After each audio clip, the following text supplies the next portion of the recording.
Hello students, good evening to everyone. Welcome to chemistry class by Surya sir. তোমরা দেখছো লক্ষ্যভেদ।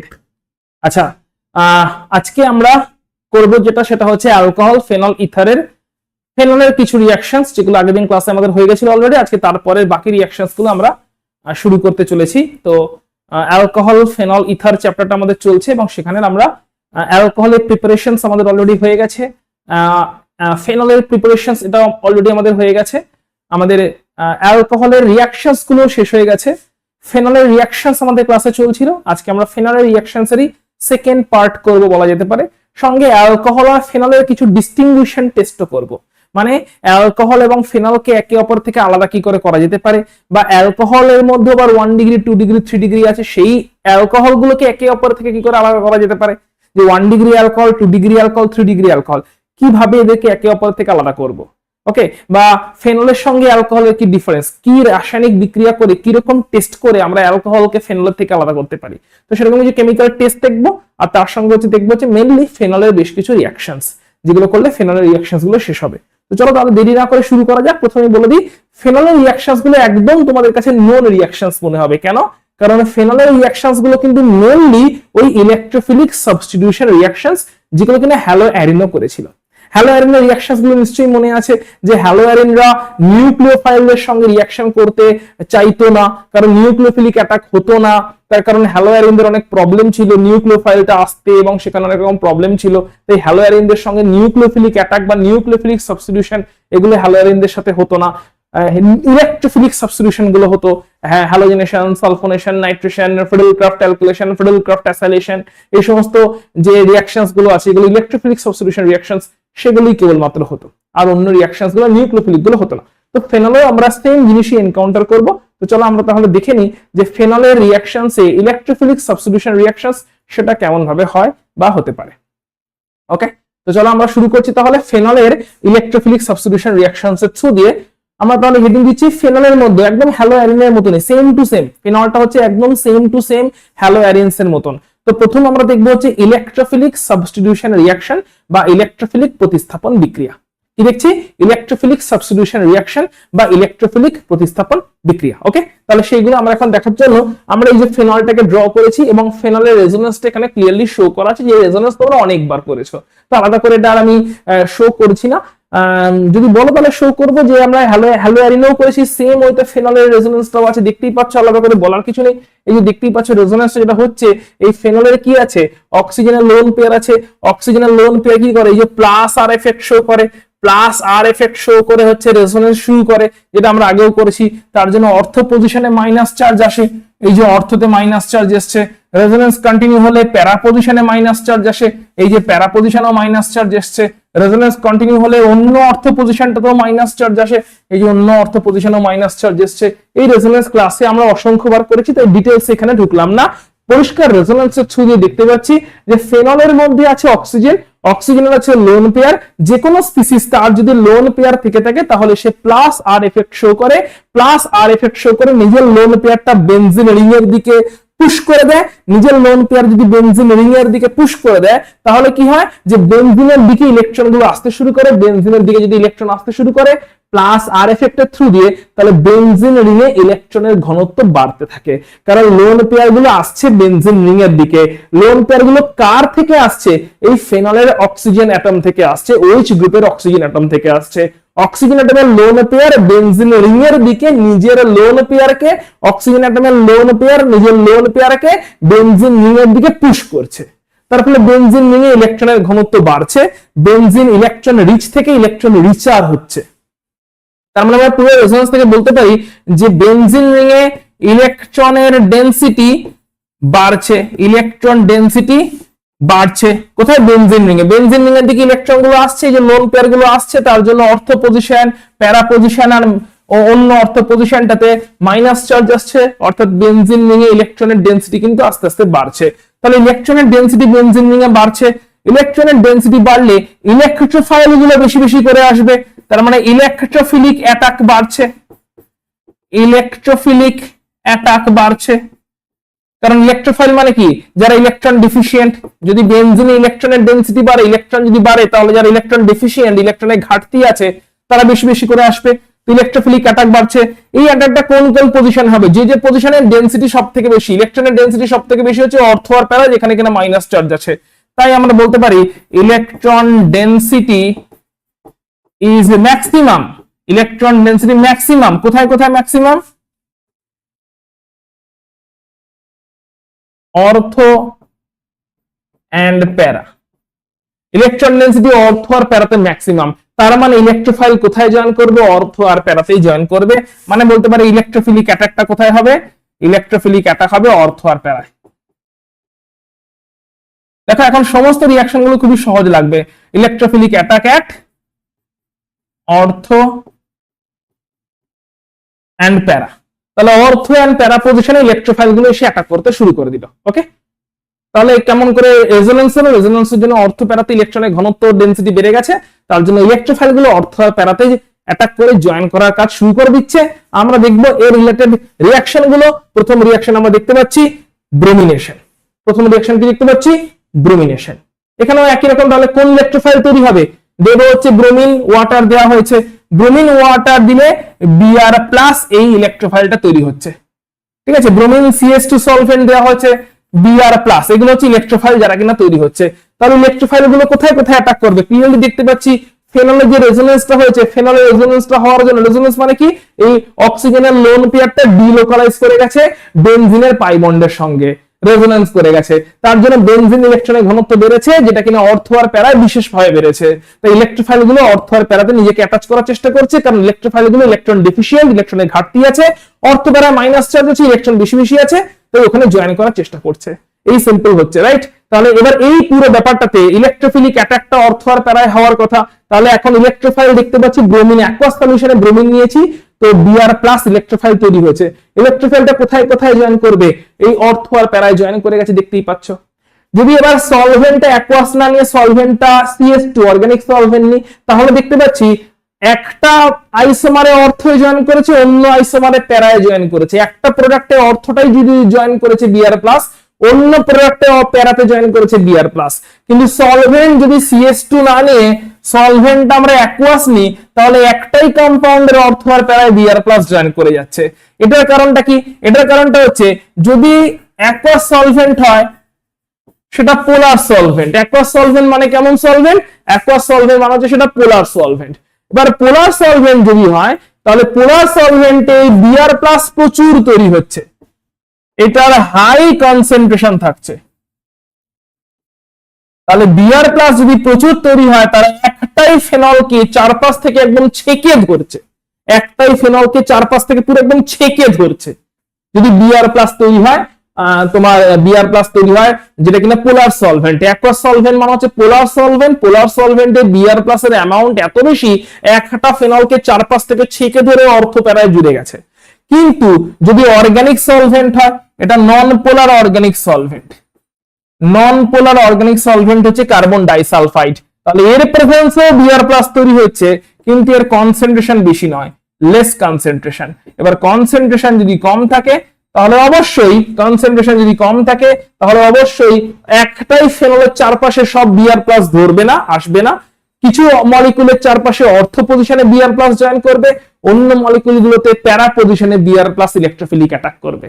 তো separate compound তৈরি হবে, অর্থ প্যারা তৈরি হবে। অ্যাজ ইউজুয়াল আমরা জানি প্যারাটাই মেজর প্রোডাক্ট হবে, কারণ প্যারা প্রোডাক্টটা সিমেট্রিক্যাল, তাই মোর স্টেবল, তাই মেজর। এটা আমরা অনেক আগে থাকতেই জানি। তো এখানে প্যারা আলাদা হয়েছে, অর্থ আলাদা হয়েছে, এখানে কিন্তু আলাদা হয়নি। তার কারণটা সলভেন্ট। সলভেন্ট যদি অ্যাকুয়াস হয়, সলভেন্ট যদি পোলার হয়, সলভেন্ট যদি অ্যাকুয়াস হয়, সলভেন্ট যদি পোলার হয়, তাহলে কিন্তু অনেক Br প্লাস তৈরি হচ্ছে, এবং সেক্ষেত্রে একটাই কম্পাউন্ডে Br প্লাস গুলো অর্থ প্যারায় জয়েন করে যাচ্ছে। যদি Br প্লাস কম কম তৈরি হয় নন পোলার সলভেন্ট CH2 এর মধ্যে, তাহলে সেক্ষেত্রে আলাদা অর্থ আইসোমার তৈরি হচ্ছে, আলাদা প্যারা আইসোমার তৈরি হচ্ছে, প্যারাটা বেশি তৈরি হচ্ছে। সো আলাদা আলাদা ভাবে অর্থ প্যারা পেতে গেলে অ্যাকুয়াস সলভেন্ট দিলে চলবে না, CH2 that is carbon disulphide এরকম নন পোলার সলভেন্ট দিতে হবে। নন পোলার সলভেন্ট দিলে তবেই আলাদা আলাদা অর্থ আর প্যারা পাবো। যদি একসাথে দিয়ে দিই তাহলে একসাথে সবগুলো ঢুকে যাবে, সবকটা অর্থ প্যারাতে একসাথেই ব্রোমিন গুলো জয়েন করে যাবে, আলাদা আলাদা পাবো না। কিন্তু যদি আলাদা আলাদা পেতে হয়, অর্থ আলাদা পেতে হয় চাই, প্যারা আলাদা পেতে চাই, তাহলে সেক্ষেত্রে আমাদের নন পোলার সলভেন্ট যেরকম CH2 কে ইউজ করতে হবে, যার প্রেজেন্সে কম পরিমাণ Br+ তৈরি হবে এবং সেটা অর্থ প্যারায় আলাদা আলাদা ভাবে জয়েন করবে, একসাথে 4-5 থেকেই মিললে সবাই মিলে অ্যাটাক করে হুমড়ি খেয়ে পড়বে না। তাহলে দেখতে পাচ্ছি আমরা কেমন করে হ্যালোজেনেশনটা হয়ে গেল, এবং এখানে সলভেন্টের কি রোল থাকছে ব্রোমিনেশন হওয়ার সময় সেটা আমরা দেখলাম, যে ফেনলের সঙ্গে ব্রোমিন দিলাম কিন্তু অ্যাকুয়াস না অর্গানিক সলভেন্ট CH2, কেমন সলভেন্ট দিলাম তার উপরে ডিপেন্ড করবে যে কেমন প্রোডাক্ট পাবো আমরা। নেক্সট হচ্ছে নাইট্রেশন। তো আমরা জানি নাইট্রেশনে কি দিতে হয়, HNO3 দিতে হয়, সঙ্গে একটু সালফিউরিক অ্যাসিডও দিতে হয়, ডাইলুট HNO3 সঙ্গে একটু সালফিউরিক অ্যাসিড দিতে হয়। তাহলে কি হয়, তাহলে নাইট্রো গ্রুপ NO2+ এই ইলেকট্রোফাইলটা তৈরি হয়। ইলেকট্রোফাইলটা কোথায় কোথায় জয়েন করবে, অলরেডি আমরা জানি, পড়ে এসেছি বারবার, ইলেকট্রোফাইল অর্থ আর প্যারায় জয়েন করবে। তো দেখতেই পাচ্ছি অর্থতে নাইট্রো গ্রুপ জয়েন করে গেছে, প্যারাতে নাইট্রো গ্রুপ জয়েন করে গেছে। কোনটা, নিজেরাই বলো কোনটা মেজর প্রোডাক্ট হবে? অ্যাজ ইউজুয়াল প্যারা হবে major product, symmetrical mode stable, তাই মেজর প্রোডাক্ট নাইট্রেশন। ঠিক আছে, এবার এই যে নাইট্রেশন হলো, দু রকমের নাইট্রেশন পেলাম, একটা হচ্ছে অর্থ, একটা হচ্ছে প্যারা। এবার এই দুটোর মধ্যে কোনটার বয়লিং পয়েন্ট বা বয়লিং পয়েন্ট এগুলো ভালো বা কম সে খারাপ এটা দেখতে হবে। একটা হচ্ছে অর্থ নাইট্রোফেনল যেটা কিনা এই প্রথমটা, আর একটা হচ্ছে প্যারা নাইট্রোফেনল যেটা কিনা হচ্ছে এই পরেরটা। তাহলে এই দুটোর মধ্যে বয়লিং পয়েন্ট কার বেশি? অর্থ নাইট্রোফেনলের স্ট্রাকচার থেকে দেখতে পাচ্ছি এখানে হাইড্রোজেন বন্ডিং তৈরি হয়েছে, মলিকুলটা নিজের সাথেই নিজের একটা বন্ডিং তৈরি হয়ে গেছে, মানে মলিকুলের অ্যাজ ইফ রাইট হ্যান্ড আর লেফট হ্যান্ড একটা বন্ডিং বানিয়ে নিয়েছে। তাহলে মলিকুলে যদি এরকম হাইড্রোজেন বন্ডিং, নিজের সাথেই নিজের বন্ডিং, দেখতেই পাচ্ছ ক্লিয়ারলি এই পোর্শনটা হচ্ছে নাইট্রো গ্রুপ আর এই পোর্শনটা হচ্ছে OH গ্রুপ, নিশ্চয়ই বুঝতে পারছো। তাহলে OH আছে, নাইট্রো আছে, অর্থ পজিশনে নাইট্রো আছে, ঠিক পাশের পজিশন অর্থ পজিশন, সেখানে আছে নাইট্রো। তাহলে OH আছে, ঠিক পাশের পজিশন অর্থ, সেখানে নাইট্রো আছে। এরকম যদি থাকে তাহলে হাইড্রোজেন বন্ডিং তৈরি হয়ে যায় নাইট্রো গ্রুপ আর OH গ্রুপের মধ্যে। এবার নাইট্রো গ্রুপ আর OH গ্রুপের মধ্যে হাইড্রোজেন বন্ডিং তৈরি হয়ে গেলে নিজের সাথে নিজে বন্ড তৈরি করে নেয়। নিজের সাথে নিজের বন্ড যদি কেউ তৈরি করে তাহলে সে পাশের মলিকুলের সঙ্গে বন্ড তৈরি করতে পারবে না, মানে বন্ডিংটা উইক হবে। নিজের সাথে নিজে যদি কেউ বন্ড তৈরি করে তাহলে সে পাশের মলিকুলগুলোর সাথে বন্ড তৈরি করতে পারবে না, মানে inter molecular force of attraction গুলো সব উইক হয়ে যাবে। মলিকুলের মধ্যে যে অ্যাট্রাকশন হলো উইক হয়ে যাচ্ছে, কারণ পাশের মলিকুলের সাথে বন্ড তৈরি করতে, অ্যাট্রাকশন তৈরি করতে এই অর্থ নাইট্রোফেনল ইন্টারেস্টেড নয়, কারণ অর্থ নাইট্রোফেনল নিজের সাথে নিজের একটা ইন্ট্রামলিকুলার হাইড্রোজেন বন্ডিং তৈরি করে বসে আছে, নিজের সাথে নিজের একটা ইন্ট্রামলিকুলার হাইড্রোজেন বন্ডিং তৈরি করে বসে আছে। ও কিন্তু অন্য কারোর সাথে বন্ড তৈরি করতে ইন্টারেস্টেড নয়। এবার ও যদি অন্য কারোর সাথে বন্ড তৈরি করতে ইন্টারেস্টেড না হয় তাহলে অন্যদের সঙ্গে বন্ড অত তৈরি হবে না। অন্যদের সঙ্গে অ্যাট্রাকশন তৈরি না হলে মলিকুলটাকে ইজিলি ভেপার স্টেটে পাঠিয়ে দেওয়া যাবে অনেক কম টেম্পারেচারে, মানে বয়লিং পয়েন্ট অনেক কম হবে। এখানে কি হবে তাহলে? হাইড্রোজেন বন্ডিং তৈরি হয়েছে, কেমন হাইড্রোজেন? ইন্ট্রামলিকুলার, নিজের সাথেই নিজের। ইন্ট্রামলিকুলার হাইড্রোজেন বন্ডিং যদি তৈরি হয়ে যায় কোথাও, তার কনসিকুয়েন্সে কি হবে? মলিকুলটা নিজের সাথে নিজে অবস্থান করবে, ডিসক্রিট এক্সিস্টেন্স। মলিকুলটা নিজের সাথে নিজে অবস্থান করছে, একলা একলা ভাবে অবস্থান করছে, একলা একলা ভাবে থাকছে, কারণ পাশের জনের সঙ্গে বন্ড তৈরি করার ক্ষমতা নেই, কারণ নিজের সাথে নিজে হাইড্রোজেন বন্ডিং বানায়। এবার নিজের সাথে নিজে যদি হাইড্রোজেন বন্ডিং বানায়, নিজের সাথে নিজের হাইড্রোজেন বন্ডিং বানালে পাশের জনের সাথে বন্ডিং বানানোর কোনো স্কোপ পাচ্ছে না, তাহলে বন্ড গুলো পাশের জনের সঙ্গে বন্ড গুলো বা ফোর্স গুলো উইক থাকছে। পাশের জনের সঙ্গে ফোর্স উইক থাকা মানে প্রত্যেকটা মলিকুল আলাদা আলাদা সেপারেটেড ডিসক্রিট ভাবে থাকছে। যারা কিনা আলাদা আলাদা সেপারেটেড ডিসক্রিট মলিকুল গুলো, যাদেরকে কিনা আমরা ইজিলি আমরা করে দিতে পারছি, মানে ভেপারাইজ করে দিতে পারছি লেস বয়লিং পয়েন্টে। মলিকুল গুলো যদি একে অপরের হাত ধরে থাকতো, মানে মলিকুল গুলো যদি নিজেদের হাত না ধরে, নিজেরাই নিজেদের হাত না ধরে একে অপরের হাত ধরে থাকতো, তাহলে স্ট্রং ফোর্স তৈরি হতে পারতো। ওই একে অপরের ধরা হাতকে ভাঙতে গিয়ে মলিকুলকে ভেপার বানাতে ডিফিকাল্টি হতো। কিন্তু এই অর্থ নাইট্রোফেনল মলিকুল এতটাই সেলফ সেন্টার্ড, এতটাই নিজের সেলফ অবসেসড, যে নিজের সাথে নিজের একটা বন্ড তৈরি করে বসে আছে, দিয়ে একলা একলা ডিসক্রিট বসে আছে, কারণ পাশের জনের সাথে বন্ড বানাতে পারছে না। এই অবস্থায় অল্প হিট দিলেই ওরা ভেপারে চলে যাচ্ছে এবং বয়লিং পয়েন্ট কম হচ্ছে। অন্যদিকে দেখো প্যারা নাইট্রোফেনল, তো দেখতেই পাচ্ছ, ভালো করে নিশ্চয়ই বুঝতেই পারছো, এইটা একটা পুরো প্যারা নাইট্রোফেনল, এটার একটা পুরো প্যারা নাইট্রোফেনল। বুঝতেই পারছো এই প্যারা নাইট্রোফেনল মলিকুল দুটো ড্র করেছি, তাহলে এটা হচ্ছে প্যারা নাইট্রোফেনল দুটো মলিকুল। দেখতেই পাচ্ছ দুটো মলিকুলের মাঝখানে একটা হাইড্রোজেন বন্ডিং হয়েছে, মানে এখন হাইড্রোজেন বন্ডিং নিজের সাথে নিজের হলো না, দুটো মলিকুলের মাঝখানে হলো। এরকম হাইড্রোজেন বন্ডিং কে আমরা কি বলবো? এরকম হাইড্রোজেন বন্ডিং কে আমরা বলবো ইন্টারমলিকুলার হাইড্রোজেন বন্ডিং।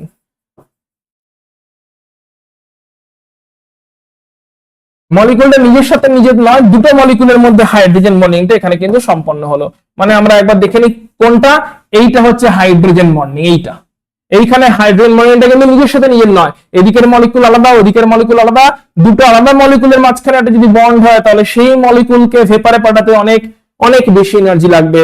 কিন্তু যদি নিজের সাথেই নিজের বন্ড তৈরি হয়ে থাকে, যেটা কিনা এই কম্পাউন্ডটাই হয়েছে, নিজের সাথেই যদি নিজের বন্ড তৈরি হয়ে থাকে, নিজের সাথেই যদি নিজের বন্ড তৈরি হয়ে থাকে, তাহলে মলিকুলগুলো ডিসক্রিট সেপারেটেড আলাদা আলাদা মলিকুল হিসেবে থাকবে। আর মলিকুল যদি ডিসক্রিট সেপারেটেড আলাদা আলাদা ভাবে থাকে, তাহলে মলিকুলকে খুব সহজেই ভেপারে পাঠিয়ে দেওয়া যাবে। তাই এই মলিকুলকে সহজে ভেপারে পাঠানো যাবে না, তাই বয়লিং পয়েন্ট বেশি হবে। একে পাঠানো যাবে, তাই বয়লিং পয়েন্ট কম হবে। ডিসক্রিট এক্সিস্টেন্স, লো বয়লিং পয়েন্ট।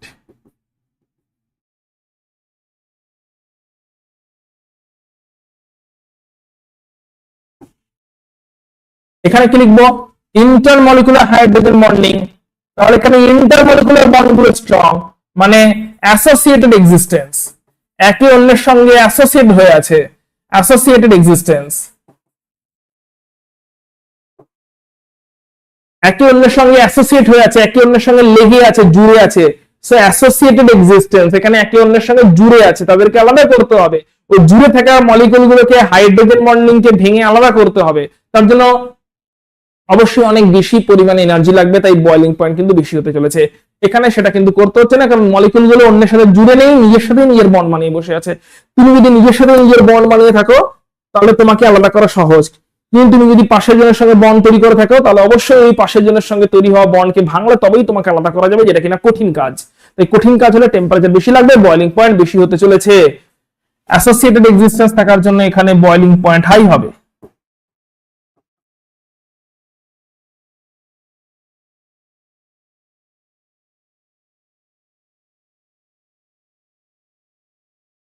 ওকে, তাহলে এখানে হবে হচ্ছে তোমার প্যারানাইট্রোফেনলে হাই বয়লিং পয়েন্ট হলো, কিন্তু অর্থোনাইট্রোফেনলে কিন্তু লো বয়লিং পয়েন্ট হলো। ওকে, ক্লিয়ার? বেশ, চলো তাহলে আমরা পরের সিচুয়েশন গুলো দেখছি কি বলছে।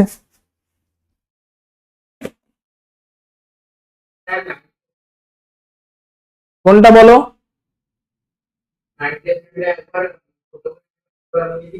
এই যে বললাম যে নাইট্রেশন, ফেনল আছে, ফেনলে যদি নাইট্রিক অ্যাসিড দেওয়া হয়, ডাইলিউট নাইট্রিক অ্যাসিড, তাহলে NO2 প্লাস এই ইলেকট্রোফাইলটা তৈরি হয়।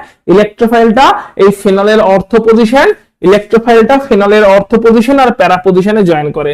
দেখতেই পাচ্ছি, দেখো এই নাইট্রো NO2 প্লাস যে ইলেকট্রোফাইলটা তৈরি হয়েছে, ইলেকট্রোফাইলটা ফেনলের অর্থ পজিশনে জয়েন করেছে, আর ইলেকট্রোফাইলটা ফেনলের প্যারা পজিশনে জয়েন করে গেছে। তাহলে অর্থ পজিশন এবং প্যারা পজিশনে জয়েন করে গেছে কে? এই Nitro group as a electrophile. কোত্থেকে এসছে? এই ডাইলিউট নাইট্রিক অ্যাসিড থেকে এসছে। তাহলে ডাইলিউট নাইট্রিক অ্যাসিড থেকে আসা এই নাইট্রো NO2 প্লাস ইলেকট্রোফাইল বেনজিনের অর্থ আর প্যারা পজিশনে নিজেকে অ্যাটাচ করিয়ে বন্ড বানিয়ে ফেলেছে। তাই দেখতেই পাচ্ছ নাইট্রো গ্রুপ গুলো অর্থ আর প্যারা জয়েন করে গেছে, আমরা বলছি ইলেকট্রোফিলিক সাবস্টিটিউশন রিঅ্যাকশনস হয়েছে। এবারে তারপরে আমরা এই যে প্রোডাক্ট গুলো তৈরি হয়েছে, এইটা একটা অর্থ প্রোডাক্ট, এটা একটা প্যারা প্রোডাক্ট, এই প্রোডাক্ট গুলোর মধ্যে কে বেশি সলিবল সেটা দেখছিলাম। আমরা সেখানে দেখতে গিয়ে দেখলাম প্যারা প্রোডাক্টটা বেশি সলিবল হচ্ছে। ওকে, বেশি প্যারা প্রোডাক্টে বেশি বয়লিং পয়েন্ট হচ্ছে। আমরা দেখলাম যে এই প্রোডাক্টের কম বয়লিং পয়েন্ট, কারণ নিজের সাথে নিজের বন্ড তৈরি করে আছে, তাই কম বয়লিং পয়েন্ট, একলা একলাই আছে, অল্প হিট দিলেই চলে যাচ্ছে ভেপারে, কম বয়লিং পয়েন্ট। এটা সবার সঙ্গে মিলে জুলে আছে, দুটো মলিকুল একে অপরের সঙ্গে মিলে জুলে একটা বন্ড তৈরি করে আছে। সেই বন্ডকে ভেঙে যদি মলিকুলকে বয়লিং পয়েন্ট করতে হয় তাহলে অনেক বেশি এনার্জি লাগবে। এই বয়লিং পয়েন্ট এখানে বেশি, ওইখানে বয়লিং পয়েন্ট কম।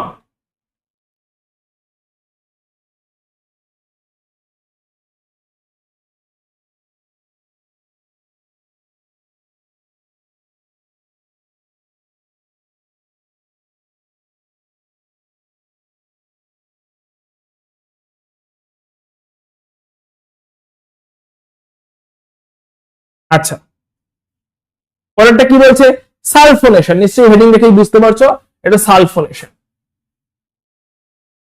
মানে ইকুয়েশন দেখে নিশ্চয়ই বুঝতে পেরে গেছো।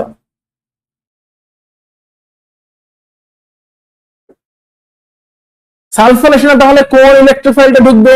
SO3H+। সালফোনেশনে ঢুকবে হচ্ছে SO3H+ এই ইলেকট্রোফাইলটা। সালফোনেশনে কি ঢুকবে, SO3H+ এই পার্টিকুলার ইলেকট্রোফাইলটা সালফোনেশনে গিয়ে ঢুকবে। কোথায় কোথায় ঢুকবে, সেই অর্থ আর প্যারাতেই ঢুকবে। একবার দেখে নাও, এই দেখো অর্থতে ঢুকেছে আর প্যারাতে ঢুকেছে। কোনটা মেজর হবে, অবশ্যই প্যারাটাই মেজর হবে। তাহলে কি দিয়েছি, কনসেন্ট্রেটেড বা গাঢ় সালফিউরিক অ্যাসিড দিয়েছি, গাঢ় সালফিউরিক অ্যাসিড দিয়েছি, হিট করেছি, তার ফলে SO3H+ এই ইলেকট্রোফাইলটা জেনারেট হয়েছে। যে ইলেকট্রোফাইলটা অর্থ এবং প্যারাতে ঢুকছে, প্যারাটা মেজর প্রোডাক্ট অ্যাজ ইউজুয়াল। এবারে অর্থ আর প্যারাতে ঢুকেছে, অর্থ প্যারা প্রোডাক্ট পেয়ে গেছি।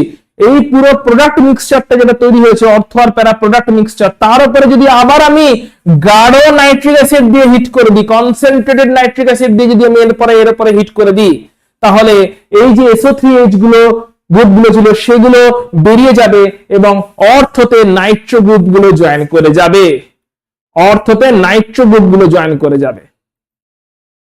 ওকে, ক্লিয়ার কিনা বলবে?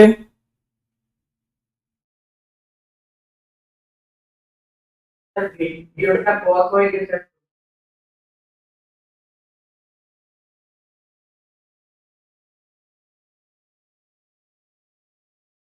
ভিডিওটা কি হয়ে গেছে, ভিডিওটা চলতে চলতে পজ হয়ে গেছে।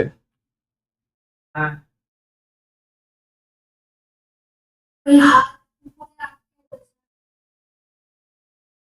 হাত উপরে আটকে গেছে, হাত তো উপরে আটকে গেছে, কোথায় আটকে গেল রে হাত?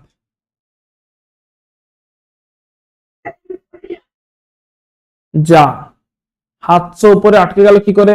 বিবেক নস্করের 6:45টার সময় মনে পড়েছে যে ক্লাস হচ্ছে। ঘুমে গেছে।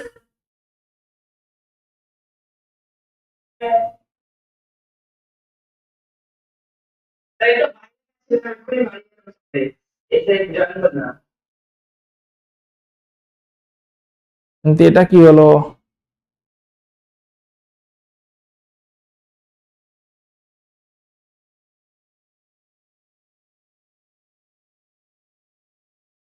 তো আমরা যেখানে ছিলাম সেখানে আবার ব্যাক করে যাচ্ছি। আমরা দেখছিলাম সালফোনেশন, যে সালফোনেশনে দেখছিলাম এটাও একটা ইলেকট্রোফিলিক সাবস্টিটিউশন রিঅ্যাকশন। যে ইলেকট্রোফিলিক সাবস্টিটিউশন রিঅ্যাকশনসে কি হচ্ছে, এই ইলেকট্রোফিলিক সাবস্টিটিউশন রিঅ্যাকশনসতে বেসিক্যালি ফেনলের উপরে আমরা দিয়েছি কনসেন্ট্রেটেড সালফিউরিক অ্যাসিড, মানে গাঢ় সালফিউরিক অ্যাসিড, টেম্পারেচার আছে 100 ডিগ্রি সেন্টিগ্রেড, তাতে SO3H+ এই ইলেকট্রোফাইলটা তৈরি হয়েছে, যেটা অর্থ এবং প্যারাতে জয়েন করে গেছে। এবার এই পুরো মিক্সচারটার উপরে আবার আমি নাইট্রিক অ্যাসিড দিয়ে দিয়েছি, গাঢ় নাইট্রিক অ্যাসিড দিয়ে উত্তপ্ত করেছি, হিট করেছি। তাতে দেখলাম SO3H+ এই পার্টিকুলার ইলেকট্রোফাইলটা যেটা কিনা অর্থ প্যারায় জয়েন করেছিল সেটা বেরিয়ে গেল, আর অর্থ আর প্যারা সব পজিশনেই NO2+ জয়েন করে গেল। NO2+ এলো থেকে এই নাইট্রিক অ্যাসিড থেকে, তাহলে নাইট্রিক অ্যাসিড থেকে সেকেন্ড আর একটা ইলেকট্রোফাইল তৈরি হলো NO2+। এই NO2+ এখন জয়েন করে গেল অর্থ এবং প্যারা সবকটা পজিশনে। তাহলে ফেনলের রেসপেক্টে 2, 4, 6 নাইট্রোফেনল, একে কি বলে, পিক্রিক অ্যাসিড। এর নাম হচ্ছে পিক্রিক অ্যাসিড। অনেক সময় কোশ্চেন দেয় পিক্রিক অ্যাসিড কিভাবে তৈরি করবে, বা হয়তো পিক্রিক অ্যাসিড কোন মলিকিউলটা বলো, তার স্ট্রাকচার বলো, তার নাম বলো। তো কি ফেনলের রেসপেক্টে ফেনলের ওইচটাকে যদি 1 নাম্বার ধরি, তাহলে 2, 4, 6 পজিশনে নাইট্রো গ্রুপ আছে। তাহলে 1, 2, 3, 4, 5, 6, 2, 4, 6 ট্রাইনাইট্রোফেনল, এই মলিকিউলটাকে কি বলে, পিক্রিক অ্যাসিড। কেমন করে তৈরি হয়? ফেনল থেকে তৈরি হতে পারে প্রথমে সালফোনেশন, তারপরে নাইট্রেশন। প্রথম স্টেপটা সালফোনেশন, পরের স্টেপটা নাইট্রেশন, ঠিক আছে? প্রথম স্টেপটা সালফোনেশন, পরের স্টেপটা হচ্ছে নাইট্রেশন। তাহলে ফেনল থেকে পিক্রিক অ্যাসিড কেমন করে হলো, স্কিমটা তাহলে কি, স্কিমটাও লিখে রাখতে পারো। এই হচ্ছে আমাদের ফেনল ছিল, প্রথমে করব সালফোনেশন, ঠিক আছে, মানে গাঢ় সালফিউরিক অ্যাসিড দেব, দিয়ে সালফোনেশন করব যাতে অর্থ প্যারাতে SO3H ঢুকে যায়, দিয়ে অর্থ প্যারা আইসোমার তৈরি হবে। অর্থতে SO3H ঢুকবে আর প্যারাতে SO3DH ঢুকবে, ঠিক আছে? অর্থ এবং প্যারা দুই জায়গাতেই ঢুকে যাবে হচ্ছে SO3H, দিয়ে অর্থ প্যারা আইসোমার তৈরি হবে। এই অর্থ প্যারা আইসোমারের উপরে করব হচ্ছে নাইট্রেশন, গাঢ় নাইট্রিক অ্যাসিড দিয়ে করব নাইট্রেশন। তাহলে গাঢ় সালফিউরিক অ্যাসিড দিয়ে সালফোনেশন করে হিট দিলাম, অর্থ প্যারা আইসোমার তৈরি হলো, তার উপরে করলাম নাইট্রেশন, দ্যাট ইজ গাঢ় সালফিউরিক অ্যাসিড দিয়ে হিট দিলাম, তাহলে তৈরি হয়ে গেল পিক্রিক অ্যাসিড। এই হচ্ছে আমাদের পিক্রিক অ্যাসিড তৈরি হওয়ার স্কিম। ইকুয়েশনটা খুব ইম্পর্টেন্ট, ভালো করে স্টাডি করে রাখবে। তাহলে সালফোনেশনটা আমাদের এখান থেকে দেখা হয়ে গেল, তবে সালফোনেশনের সঙ্গে নাইট্রেশনটাও দেখা হয়ে গেল, যে সালফোনেশনের পরে যদি নাইট্রেশন করা হয় তাহলে তৈরি হবে পিক্রিক অ্যাসিড। ওকে, নেক্সট, এটা তো নরমাল সালফোনেশন, দেখতেই পাচ্ছ এটা প্রথম স্টেপটাই লেখা আছে। হ্যাঁ বলো পূজা, কি বলছো?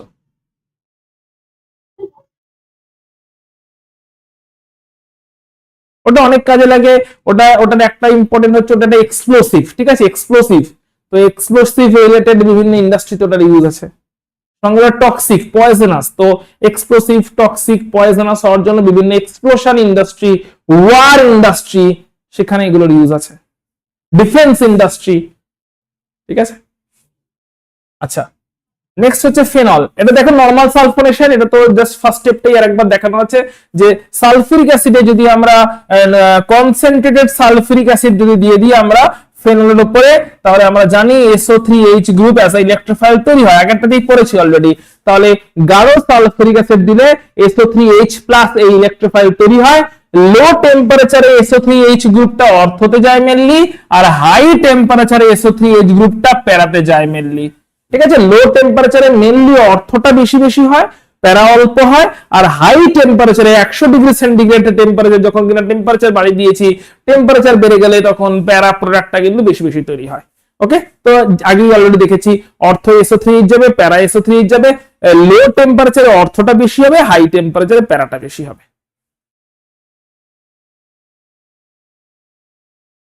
সবই জানি ফেরুলক্রাফট ক্যালকুলেশন কি দেওয়া হবে, CH3Cl দেওয়া হবে। কোন গ্রুপ ঢুকবে? CH3+ ঢুকবে। নামেই বলা আছে অ্যালকিলেশন, অ্যালকিলেশন মানে CH3 মিথাইল গ্রুপটা জয়েন করবে as alkyl group. CH3 methyl group as alkyl group electrophile হিসেবে জয়েন করবে। তাহলে CH3+ এই ইলেকট্রোফাইলটা পেতে হবে। CH3+ এই ইলেকট্রোফাইল পাওয়ার জন্য CH3Cl আর অনার্দ্র বা অ্যানহাইড্রাস অ্যালুমিনিয়াম ক্লোরাইড দিয়ে দেওয়া হচ্ছে ফেরুলক্রাফট ক্যালকুলেশনে। তাহলে দেখে নিই, এই যে CH3Cl দিলাম, সঙ্গে অনার্দ্র মানে অ্যানহাইড্রাস, জলহীন শুষ্ক যাকে বলে, অনার্দ্র বা অ্যানহাইড্রাস অ্যালুমিনিয়াম ক্লোরাইড দিয়ে দেওয়া হলো, ঠিক আছে, শুষ্ক অ্যালুমিনিয়াম ক্লোরাইড দিয়ে দেওয়া হলো। আর CH3Cl আছে, এই অ্যালুমিনিয়াম ক্লোরাইড এই CH3Cl কে নিয়ে, এই ক্লোরিনটাকে নিয়ে বেরিয়ে যায়। তাহলে এটা হয়ে গেল AlCl4-, AlCl4- হয়ে গেল, তাই তো। CH3Cl এর ক্লোরিনটাকে নিয়ে AlCl3 বেরিয়ে গেল। AlCl3 যেই CH3Cl এর ক্লোরিনটাকে নিয়ে, CH3Cl এর ক্লোরিনকে নিয়ে যেই AlCl3 বেরিয়ে গেল, তৈরি হয়ে গেল AlCl4-, সঙ্গে তৈরি হলো CH3+। এই তো আমাদের ইলেকট্রোফাইল তৈরি হয়ে গেছে। এবারে এই CH3+ ইলেকট্রোফাইল কোথায় কোথায় জয়েন করবে? জয়েন করবে অর্থতে আর প্যারাতে। দেখতেই পাচ্ছ অর্থ আর প্যারাতে CH3+, অর্থ প্যারাতে CH3+ ইলেকট্রোফাইল জয়েন করে গেছে। এবং এইটাই হচ্ছে মেজর, যেটা কিনা সিমেট্রিক্যাল, মোর স্টেবল, এবং সেই কারণে মেজর প্রোডাক্ট তৈরি হয়েছে। ওকে, ক্লিয়ার? বেশ, চলো এরপরটা কি হবে নিজেরাই জানো, ফেরুলক্রাফট অ্যাসাইলেশন। অ্যাসাইল গ্রুপ কোনটা? COCH3। তো চলো দেখা যাক সেটাতে কি হচ্ছে। এই যে চলে এসেছে ফেরুলক্রাফট অ্যাসাইলেশন, এই গ্রুপটা হচ্ছে অ্যাসাইল গ্রুপ। তাহলে দেখি কি হচ্ছে, CH3C ডাবল বন্ড ও CH3C ডাবল বন্ড ও Cl, তার সঙ্গে একই রকম ভাবে অনার্দ্র অ্যালুমিনিয়াম ক্লোরাইড বা অ্যানহাইড্রাস অ্যালুমিনিয়াম ক্লোরাইড দিয়েছি। এই ক্লোরিনটাকে নিয়ে বেরিয়ে চলে যাচ্ছে অনার্দ্র অ্যানহাইড্রাস অ্যালুমিনিয়াম ক্লোরাইড। তাহলে অ্যানহাইড্রাস অ্যালুমিনিয়াম ক্লোরাইড দেওয়াতে, অ্যানহাইড্রাস মানে অনার্দ্র বা শুষ্ক, ঠিক আছে, অ্যানহাইড্রাস অ্যালুমিনিয়াম ক্লোরাইড দিয়ে দিলাম, সঙ্গে সঙ্গে অ্যানহাইড্রাস অ্যালুমিনিয়াম ক্লোরাইড এই অ্যাসিটাইল ক্লোরাইডের ক্লোরিনটাকে নিয়ে আউট হয়ে গেল, অ্যাসিটাইল ক্লোরাইডের ক্লোরিনকে নিয়ে আউট হয়ে গেল, AlCl4- তৈরি করলো, AlCl4- তৈরি করলো। এবার এই AlCl4- অর্থাৎ এই ক্লোরিনটাকে নিয়ে বেরিয়ে গেছে, তাহলে অ্যাসাইল ক্যাটায়ন তৈরি হলো CH3C double bond plus, CH3C double bond plus. এই তৈরি হয়ে গেল আমাদের অ্যাসাইল কার্বোক্যাটায়ন, যেটা কিনা একটা ইলেকট্রোফাইল। এই অ্যাসাইল কার্বোক্যাটায়ন অ্যাজ ইলেকট্রোফাইল কোথায় কোথায় জয়েন করবে? অ্যাজ ইউজুয়াল অর্থ আর প্যারায় জয়েন করবে, এবং প্যারাটা হবে মেজর প্রোডাক্ট। দেখতেই পাচ্ছি COCH3 এই গ্রুপটা জয়েন করে গেছে অর্থ এবং প্যারাতে, এবং অ্যাজ ইউজুয়াল প্যারাটা হয়েছে মেজর প্রোডাক্ট। যেহেতু এটা সিমেট্রিক্যাল তাই মোর স্টেবল, সেই কারণে মেজর। তাহলে এগুলো হয়ে গেল সব ইলেকট্রোফিলিক সাবস্টিটিউশন রিঅ্যাকশন। তাহলে ফেনল, আগের দিন আমরা ফেনলের বেশ কিছু রিঅ্যাকশন পড়েছিলাম, আজকে দেখলাম ফেনল মেন কোন রিঅ্যাকশন করে, ইলেকট্রোফিলিক সাবস্টিটিউশন রিঅ্যাকশন। এইগুলো কিন্তু এর আগেও আমরা হ্যালোজেনসও পড়ে এসেছি। এখন চলে আসছি ফেনলের কিছু স্পেশাল রিঅ্যাকশনে, যেগুলো এক্সক্লুসিভলি ফেনলই করে, আর কেউ করে না। ফেনলের প্রথম স্পেশাল রিঅ্যাকশন যেখান থেকে কোশ্চেন আসবে that is Reimer Tiemann reaction. Reimer Tiemann reaction question আসবে। কি হচ্ছে রিঅ্যাকশনটা ভালো করে লিখতে থাকো, লিখে নাও এবং ভালো করে বুঝে নাও, মনে রাখার চেষ্টা করো। এই রিঅ্যাকশন গুলো এখন যেগুলো স্টাডি করছি এগুলো এক্সক্লুসিভলি ফেনলের রিঅ্যাকশনস, অন্য কেউ করে না।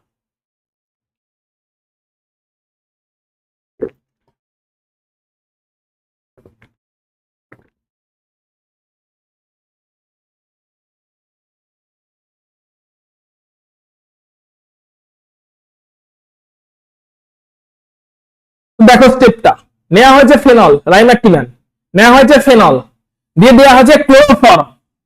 ক্লোরোফর্মের ফর্মুলা কি? CHCl3। CHCl3 ভালো করে বুঝবে, দিয়েছি হচ্ছে NaOH আর 340 কেলভিন। এতে হলোটা কি? একটা ক্লোরিন বেরিয়ে চলে গেল, একটা ক্লোরিন NaCl তৈরি করে বেরিয়ে চলে গেল। তাহলে বাকি কে রয়ে গেল? ভালো করে দেখে নেবে কে বাকি রয়ে গেল। এই পোর্শনটা বাকি রয়ে গেছে, একটা ক্লোরিন বেরিয়ে গেছে এবং CHCl2 বাকি রয়ে গেছে। তাহলে জয়েন কে করবে? এই CHCl2 as a electrophile join করে যাবে। দেখতেই পাচ্ছ CHCl2 জয়েন করে গেছে অর্থ পজিশনে।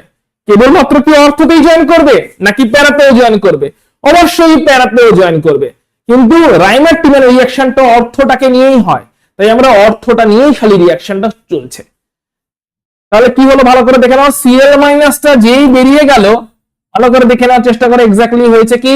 Cl- যেই বেরিয়ে গেল ক্লোরোফর্ম থেকে, কারণ NaOH দেওয়া আছে, হাই টেম্পারেচার দেওয়া আছে, Cl- বেরিয়ে গেছে। Cl- যেই বেরিয়ে গেছে, বাকি পোর্শনটা যে ইলেকট্রোফাইলটা ছিল, এই ইলেকট্রোফাইলটা অর্থ এবং প্যারা দুই জায়গাতেই অ্যাটাক করেছে। অর্থ নিয়ে আমরা এগোবো, সেই কারণে আমরা খালি অর্থটাকেই ড্র করেছি। সঙ্গে OH গ্রুপটা অ্যালকালির প্রেজেন্সে ONA হয়ে গেছে। OH গ্রুপটা অ্যালকালি আছে NaOH, তার প্রেজেন্সে হয়ে গেছে ONA।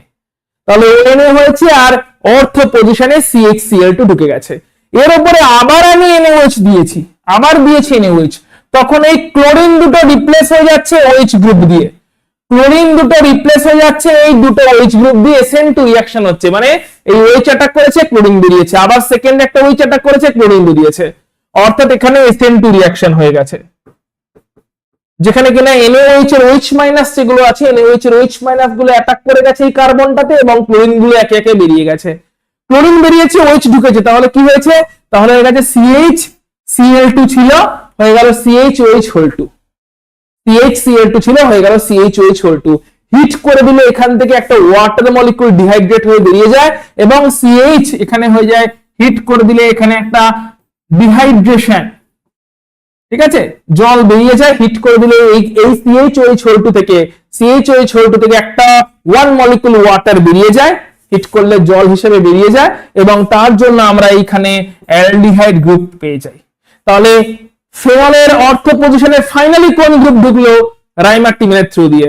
ফেনলের অর্থ পজিশনে ফাইনালি ঢুকলো CH গ্রুপ রাইমার-টিম্যানের থ্রু দিয়ে। এখন এটা ONA হয়ে গেছে, তাই তো?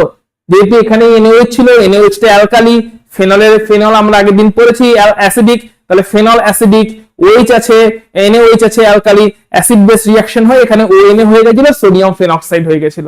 এবার এই সোডিয়াম ফেনক্সাইডকে আবার ফেনলে কনভার্ট করতে হবে, তার জন্য লাস্টের স্টেপে অ্যাসিডিফিকেশন করে দেওয়া হচ্ছে। লাস্টের স্টেপে ডাইলিউট HCl দিয়ে একটু অ্যাসিডিফিকেশন করে দেওয়া হচ্ছে, যাতে এই ONA গ্রুপটা আবার OH হয়ে যায় এবং ফাইনালি অর্থ পজিশনে অ্যালডিহাইড গ্রুপ জয়েন করে যায়। মলিকিউলটার নাম স্যালিসালডিহাইড। প্রচুর কোশ্চেনস আছে রাইমার-টিম্যান থেকে। মলিকিউলটার নাম স্যালিসালডিহাইড। তাহলে ছিল কি? ছিল হচ্ছে ফেনল, পেলাম কি? পেলাম হচ্ছে স্যালিসালডিহাইড। কেমন করে? ক্লোরোফর্ম দিয়েছি আর NaOH দিয়ে হিট করেছি, এই হচ্ছে ফাইনাল রিঅ্যাকশন। ক্লোরোফর্মে প্রথমে NaOH দিয়েছি, তাতে CHCl2 অর্থ জয়েন করেছে, আবার NaOH দিয়েছি, ক্লোরিন গুলো বেরিয়ে গিয়ে সেগুলো OH হয়ে গেছে এবং তারপরে হিট করাতে CHOH2 করে লাস্টে তৈরি হলো, সেখান থেকে ওয়ান মলিকুল ওয়াটার ডিহাইড্রেট করে বেরিয়ে গেল, অর্থতে আমরা CHO অ্যালডিহাইড গ্রুপ পেলাম। এখানে ONA হয়ে গেছিল প্রথম স্টেপেই, কারণ OH হচ্ছে অ্যাসিডিক, এখানে অ্যালকালি, NaOH দেওয়া আছে, তাহলে ONO সল্ট তৈরি হয়ে গেছিল এবং তারপরে সেই ONO কে আবার OH করার জন্য অ্যাসিডিফিকেশন করে দেওয়া হলো, তাতে ONOটা OH হয়ে গেল এবং অর্থতে তোমার CH গ্রুপ জয়েন করে গেল। রাইমার-টিম্যান রিঅ্যাকশন আশা করছি তোমাদের কাছে ক্লিয়ার। এখন আমরা দেখবো রাইমারটিমেনের সেকেন্ড ভার্সন, এটা রাইমারটিমেনের ফার্স্ট ভার্সন হলো, যেখানে সিএইচও জয়েন করেছে অর্থতে, নামটা স্যালিসাইলডিহাইড, দিয়েছিলাম ক্লোরোফর্ম। এখন দেখো পরেরটা নিজেরাই বুঝতে পারবে, এখন ক্লোরোফর্মের জায়গায় দেবো CCl4। ক্লোরোফর্মে কি একটা হাইড্রোজেন আছে, তিনটে ক্লোরিন আছে, এখন দেবো CCl4, সেম ওয়েতে রিঅ্যাকশন হবে। চলো দেখা যাক তাহলে। দেখো CCl4 দিয়েছি, এবারে ভালো করে দেখবে CCl4 মানে কার্বনের সঙ্গে চারটেই ক্লোরিন, কিন্তু কটা ক্লোরিন বেরোবে? একটু আগেই তো দেখলাম একটাই ক্লোরিন বেরিয়ে যাবে, NaOH দিয়ে হিট করলে একটাই ক্লোরিন বেরোবে। তাহলে জয়েন কে করবে? এই বাকি যে গ্রুপটা আছে, এই বাকি গ্রুপটা জয়েন করবে অ্যাজ এ ইলেকট্রোফাইল। কোথায় জয়েন করবে? সেম ওয়েতে অর্থ পজিশনে জয়েন করে যাবে। তাহলে এখানে অর্থ জয়েন করলো কি? CCl3+ জয়েন করে গেল। CCl3+ এই গ্রুপটা অর্থ পজিশনে এখন জয়েন করে গেল, কারণ একটা ক্লোরিন অ্যাজ ইউজুয়াল বেরিয়ে যাচ্ছে, এবং একটা ক্লোরিন যদি বেরিয়ে যায় বাকি পড়ে থাকে CCl3 অর্থতে জয়েন করে গেল। নো ডাউট প্যারাতেও জয়েন করেছে, প্যারাটা নিয়ে আমরা এখন পড়ছি না, কারণ রাইমারটিমের রিঅ্যাকশনটা অর্থ আইসোমারটাকে নিয়ে। তাহলে জয়েন করে গেছে, দেখতেই পাচ্ছ CCl3 অর্থ পজিশনে। সঙ্গে সঙ্গে আর কি হয়েছে? ফেনলের যেটা OH গ্রুপ, সেই OH গ্রুপটা ONA হয়ে গেছে, কারণ অ্যালকালি দিয়েছি, অ্যালকালি NaOH দিয়েছি, অ্যালকালি NaOH, আর ওখানে ফেনল আমরা আগের দিন পড়েছিলাম, ফেনল হচ্ছে অ্যাসিডিক, তাহলে অ্যাসিডিক H এবং অ্যালকালিল OH এরা ওয়াটার তৈরি করেছে, এবং সঙ্গে সোডিয়াম ফেনক্সাইড তৈরি হয়ে গেছে, এখানে ONA হয়ে গেছে, রাইট? এবারে কি করব? একইভাবে আবার NaOH দেব। কতগুলো ক্লোরিন আছে? তিনটে ক্লোরিন আছে, তিনটে ক্লোরিনকে তাড়াতে গেলে 3 মোল NaOH দিতে হবে। আগেরটার সঙ্গে ডিফারেন্স দেখে নাও, আগেরটাতে এখানে দুটো ক্লোরিন ছিল, দুটো ক্লোরিনকে তাড়াতে হতো OH বানিয়ে, তার জন্য 2 মোল NaOH দেওয়া হয়েছিল। দুটো ক্লোরিন ছিল, তাকে তাড়াতে হতো, তার জন্য 2 মোল NaOH দেওয়া হয়েছিল। দুটো OH ঢুকে গেছিল, তার জন্য আলটিমেটলি দুটো ক্লোরিন বেরিয়ে গেছিল, কারণ দুটো NaOH দেওয়া হয়েছিল। এখন কটা ক্লোরিনকে বের করতে হবে? এখন দেখতে পাচ্ছি তিনটে ক্লোরিনকে বের করতে হবে। তাহলে কত মলিকুল NaOH দিতে হবে? অবভিয়াসলি 3 মলিকুলস NaOH দিতে হবে, এবং তাতে কত মলিকুল NaCl বেরিয়ে যাবে? 3 মলিকুল NaCl বেরিয়ে যাবে। তাহলে এটা ছিল CCl3, তিনটে OH ঢুকে গেল, হয়ে গেল COH3, ছিল CCl3, তিনটে OH ঢুকে গেল, হয়ে গেল COH3, CCl3 জায়গায় COH3। অ্যাজ ইউজুয়াল এখানে একটা ডিহাইড্রেশন হবে, মলিকুলটা যথেষ্ট হিটেড আছে, একটা ওয়াটার লস হয়ে যাবে। অনেকগুলো OH গ্রুপ আছে, এখান থেকে কম্বিনেশন করে ডিহাইড্রেশন হবে, যেখানে কিনা ওয়াটার লস হয়ে যাবে। এবারে ডিহাইড্রেশন যখন হবে, ওয়াটার লস যখন হবে, তখন যে COH3 গ্রুপটা ওটা কার্বক্সিলিক অ্যাসিড হয়ে যাবে। COH3 গ্রুপটা থেকে একটা ওয়াটার যদি বেরিয়ে যায়, ওটা কার্বক্সিলিক অ্যাসিড গ্রুপ হয়ে যাবে। এবারে ONA কে আবার ফেনলে OH এ কনভার্ট করতে হবে, তার জন্য অ্যাসিডিফিকেশন করে দেওয়া হলো ডাইলিউট HCl দিয়ে। ডাইলিউট HCl দিয়ে যেই অ্যাসিডিফিকেশন করে দেওয়া হলো, এখানে ONA গ্রুপটা OH হয়ে গেল, যার অর্থতে এখন অ্যালডিহাইড নেই, অর্থতে এখন কার্বক্সিলিক অ্যাসিড। রিঅ্যাকশনটা রাইমারটিমেন হলে কি হবে? মলিকুল কিন্তু আলাদা, স্যালিসাইলিক অ্যাসিড তৈরি হয়েছে, যদিও রিঅ্যাকশনটার নাম একই, রাইমারটিমেন। কিন্তু কখনো রাইমারটিমেন দিয়েছি ক্লোরোফর্ম CHCl3, কখনো রাইমারটিমেন দিয়েছি CCl4। যদি ক্লোরোফর্ম দিই তাহলে তৈরি হচ্ছে স্যালিসাইলডিহাইড, যেখানে কিনা অর্থতে আলটিমেটলি অ্যালডিহাইড গ্রুপ এসেছে। যদি আমরা CCl4 দিই তাহলে তৈরি হচ্ছে স্যালিসাইলিক অ্যাসিড, যেখানে কিনা অর্থতে কার্বক্সিলিক অ্যাসিড গ্রুপ ঢুকেছে। রাইমারটিমেন খুব ইম্পর্টেন্ট রিঅ্যাকশন অফ ফেনল, ভালো করে মাথায় ঢুকেছে কিনা আমাকে এক্ষুনি জান। নেক্সট রিঅ্যাকশনে আমরা মুভ করছি।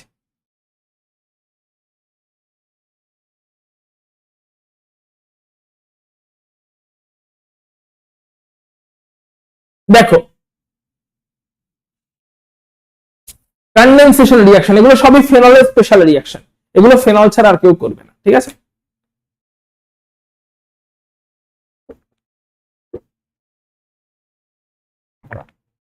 বলছি যে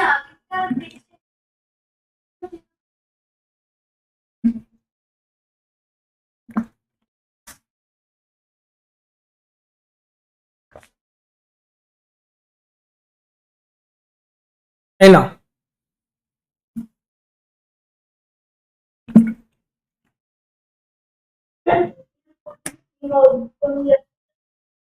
বলো। সবই রাইমারটিমেন রিঅ্যাকশন, এগুলো সবই রাইমারটিমেন রিঅ্যাকশন। ক্লোরোফর্ম দিলেও রিঅ্যাকশন রাইমারটিমেন, ওখানে স্যালিসাইলডিহাইড তৈরি হয়। CCl4 দিলেও রিঅ্যাকশন রাইমারটিমেন, এখানে তৈরি হয় স্যালিসাইলিক অ্যাসিড।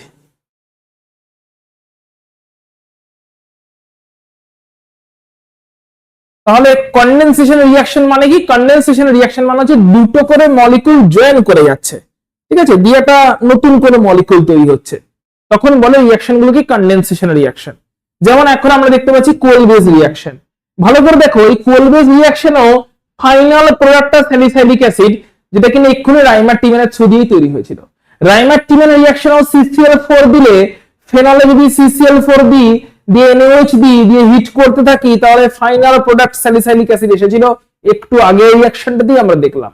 সিমিলার টাইপের রিঅ্যাকশন এটাই, মানে কিন্তু এখানে CCl4 দিয়ে হচ্ছে না, একই প্রোডাক্ট পাওয়ার জন্য অন্য মেথডে ইউজ করা যেতে পারে, যেটা কিনা কোল বেজ রিঅ্যাকশন। সেখানে কি এখানে ফেনলের উপরে প্রথমে NaOH দিয়ে এটাকে ফেনলটাকে কিন্তু OH রাখা নেই, ONA করে দেওয়া হয়েছে। তার মানে এখানে ফার্স্ট স্টেপটা বলা যেতে পারে এরকম ছিল, মেবি এখানে ফেনল ছিল, ঠিক আছে, ফেনলে একটু NaOH দিয়ে ওই ফেনলের OH কে ফেনলে দেওয়া হলো একটু NaOH দিয়ে ওই ফেনলের OH টাকে ONA বানানো হলো। অর্থাৎ প্রথম স্টেপটা ফেনল থেকে স্টার্ট হয়েছিল, যেটা আমরা নিচে লিখলাম। তাহলে প্রথম স্টেপটা ছিল ফেনল থেকে স্টার্ট হলো, ফেনলে দিলাম হচ্ছে NaOH। ফেনল তো আগের দিন পড়েছি আমরা অ্যাসিডিক ইন নেচার, তাহলে ফেনল অ্যাসিডিক ইন নেচার, ওখানে দিলাম NaOH। এবার ফেনল অ্যাসিডিক ইন নেচার দিলাম হচ্ছে NaOH, তাতে হয়ে গেল ONA, সোডিয়াম ফেনক্সাইড। তারপরে দিয়েছি carbon dioxide very high temperature high প্রেসারে, কত 4 থেকে 7 অ্যাটমসফিয়ার প্রেসার এবং 400 kelvin temperature. Very high temperature high প্রেসারে দিলাম কি কার্বন ডাই অক্সাইড CO2। তাতে কি হয়ে গেল, এইটা যেটা ONA ছিল এটা OCOONA হয়ে গেল, ONAটা OCOONA হয়ে গেল। মানে বুঝতেই পারছো, এই দেখো কার্বন ডাই অক্সাইড গ্রুপটা জয়েন করে গেছে, কার্বন ডাই অক্সাইড গ্রুপটা দেখতেই পাচ্ছ জয়েন করে গেছে, COO গ্রুপ জয়েন করে গেছে, ক্লিয়ারলি দেখতে পাওয়া যাচ্ছে। অর্থাৎ যেই সোডিয়াম ফেনক্সাইডে আমরা carbon die oxide high temperature high প্রেসারে জবরদস্তি ইনসার্ট করলাম, তখন ONA গ্রুপের মধ্যে CO2 গ্রুপটা জয়েন করে গেল। এবার এখানে রিঅ্যারেঞ্জমেন্ট হলো, রিঅ্যারেঞ্জমেন্ট হওয়াতে এই COONA যে গ্রুপটা, এই পুরো COONA গ্রুপটা এটা শিফট হয়ে অর্থতে চলে আসে। রিঅ্যারেঞ্জমেন্ট যখন হয় তখন এই COONA এই পুরো গ্রুপটা রিঅ্যারেঞ্জমেন্ট হয়ে অর্থে চলে আসে, আর এই অক্সিজেনটা যেটা কিনা বেঁচে গেছিল তার সঙ্গে OH জয়েন করে যায়। কোনটার কি ফেট হচ্ছে ভালো করে বুঝে নেওয়ার চেষ্টা করবে। তাহলে ছিল হচ্ছে প্রথমে ONAটাতে দিলাম CO2 হাই প্রেসারে হয়ে গেল OCONA, মাঝখানে CO2 গ্রুপটা ঢুকলো, তারপরে এই পুরো CONAটা অর্থতে শিফট হলো, আর এই অক্সিজেনটা যেটা বেঁচে রয়েছিল সেটা হয়ে গেল OH, আর পুরো CONAটা অর্থে শিফট হয়ে গেল রিঅ্যারেঞ্জমেন্টের পরে। এরপরে যদি আমরা একটু অ্যাসিডিফিকেশন করে দিই, ডাইলিউট HCl দিয়ে যদি একটু অ্যাসিডীকরণ করে দিই, অ্যাসিডিফিকেশন করে দিই, অ্যাসিড বানিয়ে দেওয়ার চেষ্টা করি, তাহলে এখন এই NAটা H হয়ে যাবে। NAটা H হয়ে গেলে আমরা বলবো স্যালিসাইলিক অ্যাসিড হয়ে গেছে। অ্যাসিডিফিকেশন করার জন্য ডাইলিউট HCl দিয়েছি, ডাইলিউট HCl দিলে এই স্টেপটাতে হয়ে গেছে অ্যাসিডিফিকেশন। অ্যাসিডিফিকেশন হয়ে গেছে এই স্টেপটাতে, কারণ দিয়েছি ডাইলিউট HCl, H+ দিয়েছি বেসিক্যালি, H+ দেওয়াতে এই যে NAটা এই NAটা H হয়ে গেছে। আমরা পেয়ে গেছি হচ্ছে স্যালিসাইলিক অ্যাসিড, যেটা একটু আগে আমরা CCl4 এর সঙ্গে ফেনলের রিঅ্যাকশনে পাচ্ছিলাম রাইমারটিমেনের রিঅ্যাকশন করে। পরেরটা কি বলছে, কাপলিং রিঅ্যাকশন। নামেই বলে দিচ্ছি কাপলিং রিঅ্যাকশন মানে কি, দুজনে জয়েন করে গেছে। সো দেখো কার সাথে কে জয়েন করেছে ভালো করে দেখে বলো তো, এই মলিকিউলটাকে কি চেনা যায়? এই মলিকিউলটাকে চেনা যায় কিনা দেখে বলো, কোথায় পড়েছো? এই মলিকিউলটাকে কি চেনা যাচ্ছে?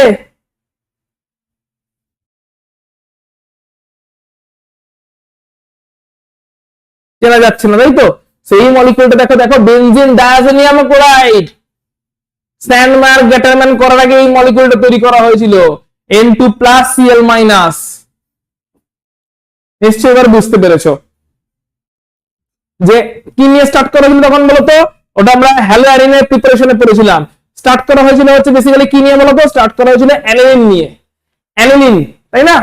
অ্যানিলিন মলিকিউলে দেওয়া হয়েছিল NaNO2HCl লো টেম্পারেচারে আইস কোল্ড কন্ডিশনে, তাতে এই বেনজিন ডায়াজোনিয়াম ক্লোরাইডটা তৈরি হয়েছিল। এখন এই বেনজিন ডায়াজোনিয়াম ক্লোরাইডের সঙ্গে আমি ফেনলের রিঅ্যাকশন করাচ্ছি, তাহলে তৈরি হলো কি অ্যানিলিন। এটা করতে গিয়ে দিলাম, এটা পেলাম হচ্ছে বেসিক্যালি NaNO2 আর HCl দিয়েছি, NaNO2 দিয়েছি আর ডাইলিউট HCl দিয়েছি, NaNO2 আর ডাইলিউট HCl দিয়েছি এবং 0 ডিগ্রি থেকে 5 ডিগ্রি সেন্টিগ্রেড টেম্পারেচার রেখেছি, আইস কোল্ড কন্ডিশন। তাতে ইন সিটুতে এই চেনটা তৈরি হয়েছে। আশা করছি এগুলো মনে আছে, হ্যালোঅ্যারিনে পড়েছিলাম। ইন সিটুতে তৈরি হয়েছে HNO2। ইন সিটুতে যেই তৈরি হয়ে গেছে HNO2, সঙ্গে সঙ্গে সেটা কাকে, অ্যানিলিন মলিকিউলটাকে, কার উপর এটা করেছি হচ্ছে অ্যানিলিন, এই মলিকিউলটার উপরে, আশা করছি মনে পড়েছে। তো এই অ্যানিলিন মলিকিউলটা, এটা কি মলিকিউল, অ্যানিলিন, তাহলে এই অ্যানিলিন মলিকিউলটার উপরে দিলাম NaNO2HCl এবং আইস কোল্ড কন্ডিশন, তাতে হয়ে গেল বেনজিন ডায়াজোনিয়াম ক্লোরাইড। তার উপর দিলাম ফেনল, তাহলে এই বেনজিন ডায়াজোনিয়াম ক্লোরাইডের ক্লোরিন, বেনজিন ডায়াজোনিয়াম ক্লোরাইডের ক্লোরিন আর ফেনলের প্যারা পজিশনের হাইড্রোজেন, ফেনল তার রেসপেক্টে এটা প্যারা পজিশন, অপোজিট পজিশন, ফেনলের রেসপেক্টে এটা অপোজিট পজিশন, তো ফেনলের প্যারা পজিশনের হাইড্রোজেন আর বেনজিন ডায়াজোনিয়াম ক্লোরাইডের ক্লোরিন, এরা HCl তৈরি করে বেরিয়ে যায়, এই কার্বনটার সঙ্গে এই প্যারা কার্বনটা জয়েন করে যায়।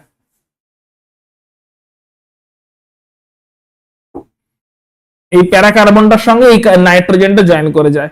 একটু উইকলি অ্যালকালাইন মিডিয়াম আছে, মানে একটু অল্প NaOH দেওয়া আছে। তাহলে কার সাথে রিঅ্যাকশন গুলো আশা করি বুঝতে পেরেছো। বেনজিন ডায়াজোনিয়াম ক্লোরাইডের এই ক্লোরিনটার সঙ্গে ফেনলের প্যারা পজিশনে হাইড্রোজেনটা HCl তৈরি করে বেরিয়ে যায় এবং নাইট্রোজেনটার সঙ্গে এই প্যারা কার্বনটা জয়েন করে যায়। জয়েন করে গেলে আমরা একটা ডাই পাই। ডাই মানে হচ্ছে একটা কালারফুল প্রেসিপিটেট, ইউজুয়ালি তাদেরকে ডাই বলা হয়। Very bright colour precipitate, orange, yellow, red, এরকম ভেরি ব্রাইট কালারের যদি কোনো প্রেসিপিটেট তৈরি হয় তখন থেকে ডাই বলে, ঠিক আছে।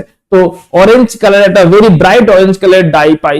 এই রিঅ্যাকশনটা থ্রু দিয়ে আমরা ফেনলকে আইডেন্টিফাই করতে পারি। কেমন করে, কোন একটা ধরলাম ফেনল কিনা জানি না, আননোন কম্পাউন্ড, আননোন কম্পাউন্ডে দিলাম বেনজিন ডায়াজোনিয়াম ক্লোরাইড, তাতে যদি একটা অরেঞ্জ ডাই তৈরি হয় তাহলে বলবো আননোন কম্পাউন্ডটা কে ছিল, ফেনল ছিল।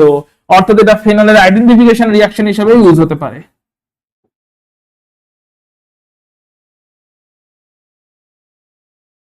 আননোন কম্পাউন্ডে দিলাম বেনজিন ডায়াজোনিয়াম ক্লোরাইড, তাতে অরেঞ্জ ডাই তৈরি হলে বলবো আননোন কম্পাউন্ডটা ফেনল ছিল, এখানে কাপলিং রিঅ্যাকশন হয়ে অরেঞ্জ ডাইটা তৈরি হয়েছে।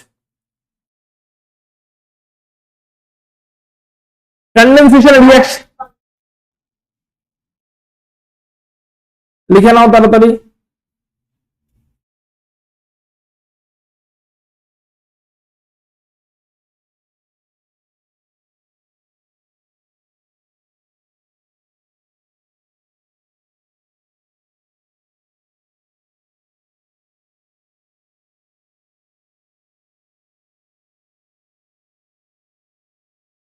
লেখা হলে বলবে।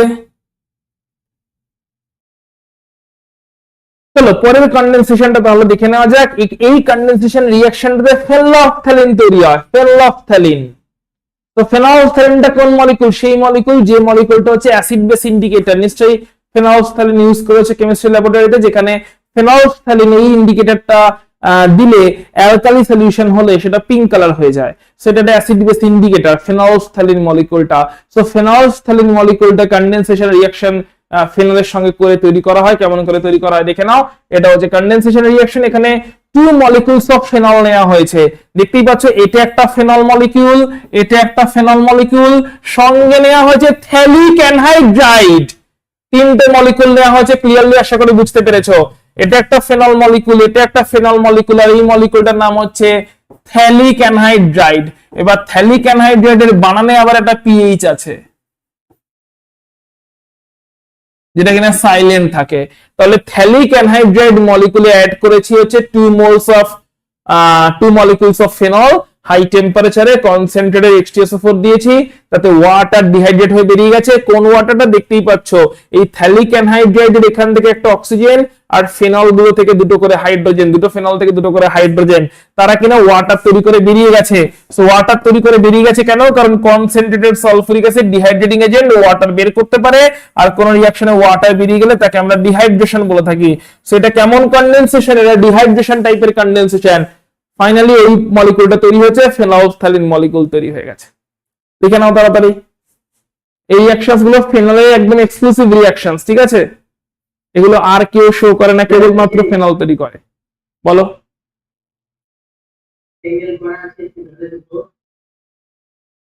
এইটা ফেনল একটা, এটা ফেনল একটা, এইটা একটা ফেনল, এটা একটা ফেনল, আর এটা হচ্ছে থ্যালিক অ্যানহাইড্রাইড। তিনটে মলিকিউলকে অ্যাড করা হয়েছে, তাতে একটা ওয়াটার মলিকুল তিনজন মিলিয়ে বেরিয়ে গেছে, এই ফেনল থেকে হাইড্রোজেন, ওই ফেনল থেকে হাইড্রোজেন, আর থ্যালিক অ্যানহাইড্রেট থেকে অক্সিজেন, এরা ওয়াটার তৈরি করে আউট হয়ে গেছে। কেন? কারণ dehydrating agent concentrated sulphuric acid add করেছিলাম,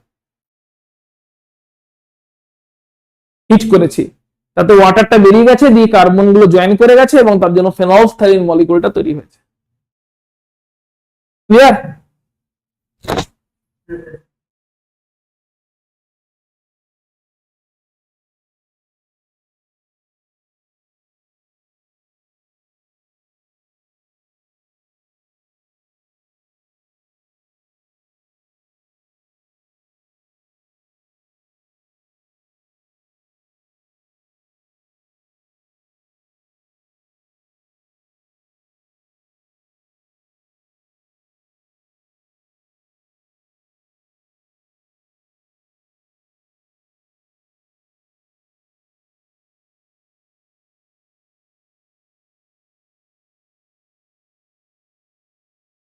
পরের রিঅ্যাকশন লিখে নাও, গাটারম্যান রিঅ্যাকশন।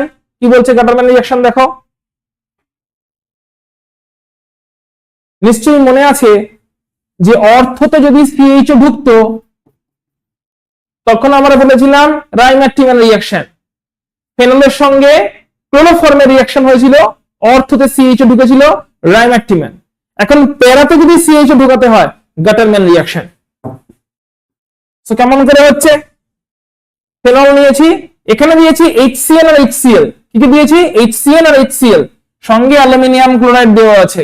এতে প্যারাতে প্রথমে যে গ্রুপটা ঢুকে গেল সেটা হচ্ছে CH double bond NH, HCl এবং HCl দিয়েছি, সঙ্গে অ্যালুমিনিয়াম ক্লোরাইড দেওয়া আছে ক্যাটালিস্ট, তাহলে HCl HCl একসাথে দিয়েছি, অ্যালুমিনিয়াম ক্লোরাইড হচ্ছে ক্যাটালিস্ট, তাতে প্রথমে প্যারাতে ঢুকে গেল CH ডাবল বন্ড NH এই গ্রুপটা। তারপরে ওয়াটার দিয়ে এখানে আর্দ্র বিশ্লেষণ বা হাইড্রোলাইসিস করে দেওয়া হচ্ছে, ওয়াটার দিয়ে কি করা হচ্ছে? আর্দ্র বিশ্লেষণ বা হাইড্রোলাইসিস, তাতে ডাবল বন্ডটা ব্রেক করে যাচ্ছে, NH গ্রুপটা বেরিয়ে যাচ্ছে, ওখানে অক্সিজেন চলে আসছে, CH ডাবল বন্ড O বা CHO। এটা হচ্ছে গাটারম্যান রিঅ্যাকশন। আচ্ছা, এইটা কি সেই গাটারম্যান রিঅ্যাকশনই যেটা কিনা আমরা হ্যালোয়ারিনের প্রিপারেশনে পড়েছিলাম? না, সেটা অন্য রিঅ্যাকশন ছিল, একই ব্যক্তি একই গাটারম্যান, বাট সেটা অন্য রিঅ্যাকশন ছিল, এটা অন্য রিঅ্যাকশন। এটা ফেনলের গাটারম্যান রিঅ্যাকশন, এটা হ্যালোয়ারিনের গাটারম্যান রিঅ্যাকশন ছিল, যেটা কিনা হ্যালোয়ারিনের প্রিপারেশনে আমরা পড়েছিলাম। ঠিক আছে, ডায়াজোনিয়াম ক্লোরাইড থেকে হয়েছিল, বেনজিন ডায়াজোনিয়াম ক্লোরাইড থেকে। তাহলে ফেনল আছে, ফেনলে দিয়েছি হচ্ছে HCl সঙ্গে অ্যালুমিনিয়াম ক্লোরাইড, তাতে তৈরি হয়েছে প্যারা পজিশনে CH double bond NH group ঢুকেছে, আর্দ্র বিশ্লেষণ করেছি জল দিয়ে, ডাবল বন্ড NH গ্রুপটা ভেঙে বেরিয়ে গেছে, ওইখানে অক্সিজেন ঢুকে গেছে, তাতে CH ডাবল বন্ড ও হয়ে গেছে, প্যারাতে CH গ্রুপ ঢুকে গেলে আমরা বলছি গাটারম্যান রিঅ্যাকশন। তাহলে লেখা হয়ে গেল। চলো পরেরটা দেখে নিই, আমরা চেঞ্জ করছি, 3-4টা রিঅ্যাকশন আছে, তাহলে ফেনলের রিঅ্যাকশন গুলো সব শেষ হয়ে যাবে আমাদের। ফেনলের সমস্ত রিঅ্যাকশন শেষ হয়ে গেলে আমরা ইথার শুরু করে দেবো। তাহলে নেক্সট ক্লাসে আমরা মেনলি ইথারটা শুরু করে দেবো। ঠিক আছে, নেক্সট ক্লাসে আমরা মেনলি শুরু করে দেবো হচ্ছে ইথার। তাহলে আমাদের মেজরিটি রিঅ্যাকশন সব শেষ হয়ে যাবে। ঠিক আছে, আর আজকে অনলাইনে করলাম তার কারণটা হচ্ছে অ্যাকচুয়ালি যে অফলাইনে আমি ওখানে 10-এর একটা ক্লাস তো ছিল, তো সেটা করাতে আমি গেছিলাম, 10-এর ক্লাসটা করাতে গেছিলাম। নেক্সট রিঅ্যাকশনটা কি বলছে? বলছে লেডার ম্যানাসে রিঅ্যাকশন। এই রিঅ্যাকশনটা খুব ইম্পর্টেন্ট রিঅ্যাকশন। কেন সেটা আমরা বলি না, এই রিঅ্যাকশনটা দেখে নি কি হয়। ফেনল, তাতে দেওয়া হচ্ছে ফর্মালডিহাইড। কি দেওয়া হচ্ছে? Formaldehyde, HCHO formaldehyde. ফেনলে ফর্মালডিহাইড দিয়ে দেওয়া হয়েছে NaOH এবং ওয়াটার দেওয়া হয়েছে ফার্স্ট স্টেপে, এবং সেকেন্ড স্টেপে HCl দেওয়া হয়েছে। তাহলে ফার্স্ট স্টেপে NaOH HCl, NaOH water, first স্টেপে দেওয়া হলো NaOH ওয়াটার, আর সেকেন্ড স্টেপে দেওয়া হলো HCl। তাতে কি হলো? অর্থ পজিশন আর প্যারা পজিশনে ঢুকে গেল CH2OH গ্রুপ। কোন গ্রুপ ঢুকলো? ফর্মালডিহাইড দিয়েছি, দিয়ে NaOH ওয়াটার এবং HCl দিয়েছি, অর্থ আর প্যারাতে CH2OH গ্রুপ ঢুকে গেল। লেডার ম্যানাসে রিঅ্যাকশন, CH2OH ঢুকে গেল অর্থতে, CH2OH ঢুকে গেল প্যারাতে। অ্যাজ ইউজুয়াল কোনটা মেজর? প্যারাটা major product. Lederer Manasse reaction লিখে ভালো চটপট আমাদের। আচ্ছা, প্যারাটা কিন্তু অ্যাজ ইউজুয়াল মেইন প্রোডাক্ট, ঠিক আছে, প্যারাটাই মেজর প্রোডাক্ট থাকছে। ওকে, আচ্ছা নেক্সট রিঅ্যাকশন বলছে হাইড্রোজেনেশন, যেখানে কিনা যেটা হচ্ছে রিডাকশন, বেসিক্যালি হাইড্রোজেনেশন। সো কি রিঅ্যাকশন? রিডাকশন। ফেনলের উপরে হাইড্রোজেন গ্যাস এবং নিকেল পাউডার দিয়ে হাই টেম্পারেচার হিট করলে এই ফেনলের পাই বন্ডগুলো রিডিউসড হয়ে যায়, পাই বন্ডগুলোর বিজারণ হয়, রিডিউসড হয়, দিয়ে সাইক্লোহেক্সানল তৈরি হয়। ছোট ছোট রিঅ্যাকশনস কুইকলি লিখে ফেলো। তাহলে কি হচ্ছে, ফেনলে কি দিচ্ছি, ফেনলে দিচ্ছি হচ্ছে আমরা হাই টেম্পারেচারে হাইড্রোজেন গ্যাস এবং nickel catalyst. Hydrogen gas nickel catalyst দিলে ফেনলের যে পাই বন্ডগুলো ছিল, পাই বন্ডগুলো রিডিউসড হয়ে যায়, ওখানে হাইড্রোজেন অ্যাড হয়ে যায়, দিয়ে আলটিমেটলি তৈরি হয়ে যায় সাইক্লোহেক্সানল। রিঅ্যাকশনটা হচ্ছে হ্যালোজেনেশন। বেসিক্যালি এটা কেমন রিঅ্যাকশন, এটা রিডাকশন রিঅ্যাকশন। চলো হয়ে গেছে এটা নিশ্চয়ই, ফটাফট লিখে নাও। তারপরে আরেকটা রিঅ্যাকশন আছে যেটাকে বলে বার্চ রিডাকশন, সেটা দেখবো, এবং তারপরে এটা অক্সিডেশন দেখবো। তাহলে আজকের ক্লাসটা আমরা এখানে শেষ করব। নেক্সট উইকে আমরা ইথারে মুভ করব। ওকে, চলো তাহলে দেখে নি বার্চ রিডাকশন। এটা নিশ্চয় হয়ে গেছে হাইড্রোজেনেশন। চলে আসছি আমরা বার্চ রিডাকশনে।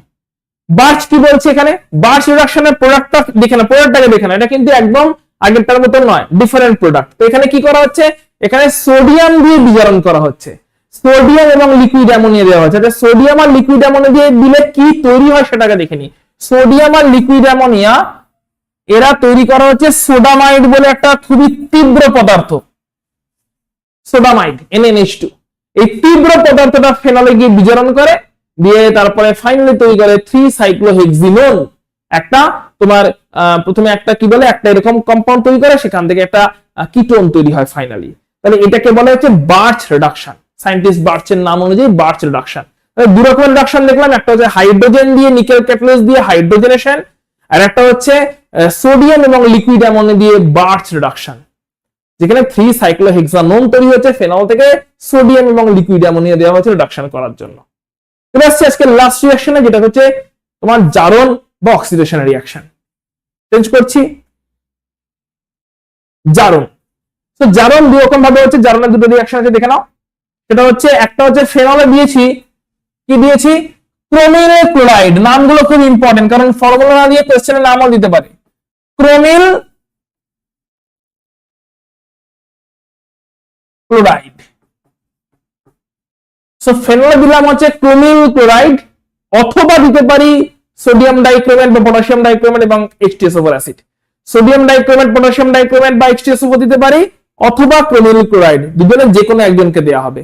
তাহলে ফেনলে অক্সিডেশন হয়ে গেলে এই প্যারা বেনজোকুইনোন এই মলিকিউলটা তৈরি হয়। স্ট্রাকচার গুলো খেয়াল রেখো, কারণ এগুলো মানে নাম এবং স্ট্রাকচার দুটোই খেয়াল রাখতে হবে, কারণ কোশ্চেন দুরকম ভাবে হতে পারে। একটা হতে পারে যে ফেনলের সঙ্গে ক্রোমিল ক্লোরাইডের বিক্রিয়ায় উৎপন্ন পদার্থটি হলো বলে চারটে স্ট্রাকচার দিতে পারে বা চারটে নাম দিতে পারে।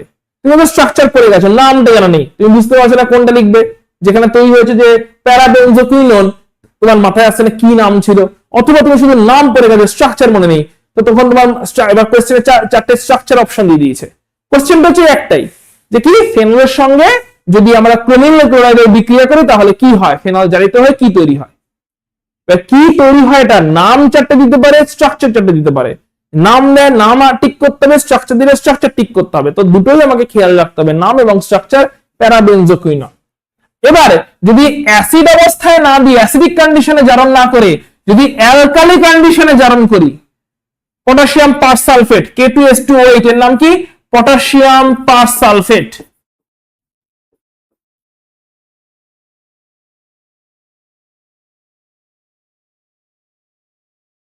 অ্যালকালাইন পটাশিয়াম পারসালফেট দিয়ে একটু লঘু HCl দেওয়া হয়, তাহলে প্যারাতেও একটা OH ঢুকে যায়, প্যারাতেও একটা OH ঢুকে যায়, যাকে বলা হয় কুইনল। OH তো একটা ছিলই, এখন প্যারাতে OH ঢুকে গেল।